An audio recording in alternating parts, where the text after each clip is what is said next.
Kur përmendë zgjedhjet, beso që kam një mini infraktin sikur në Ukrainë besoj vitë 90, kur qytetarët i kanë prit deputet të dalë prej sallës dhe i kanë kap, i kanë gjujt përmes kontinera, dhe edhe më shumë ka qenë befasia për mua edhe refuzim të LDK-s. Normal që ndresë e parë do të ishte Zotri Kurti, absolutisht nuk kam problem që të flas me kushdo që është në tavolinë për CD.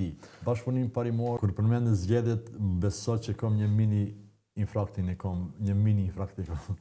sepse me të vërtetë kemi të kaluar çdo formë normaliteti me 3-4 lloj të përfshirë zgjedhjet lokale.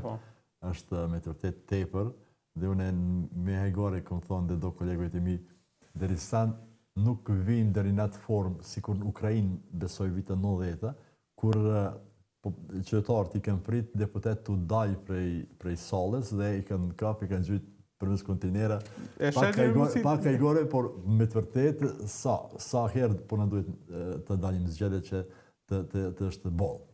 Ashtu që po na vështirëson te na mu ka befasu spari oferta të Zotrit Kurti atë kohë për LDK-n, dhe edhe më shumë ka qenë befasia për mua edhe refuzim të LDK-s. Ka qenë gjenerozë sipas jush? Absolutisht po. Unë jam 20 vjet në jam politik, siç thash, kam qenë dhe ministër dhe në qeveritë më hershme. Kam besuar që kjo do të ishte një ofertë shumë, siç keni thonë ju, gjeneroze dhe shumë me vend, por kur e pash refuzim, refleksi im i parë ka qenë që është gabimi i LDK-s. Refleksi im i parë, po them ashtu. Dhe tani, shikoni, dhe çdo moment kur jeni në garë e ka një dozë rreziku. Është mirë që të dalin zgjedhjet, mirë, por kur nëse vlerësimet të qytetarëve nuk janë ashtu siç keni prit, atëherë duhet të merrni përgjegjësi.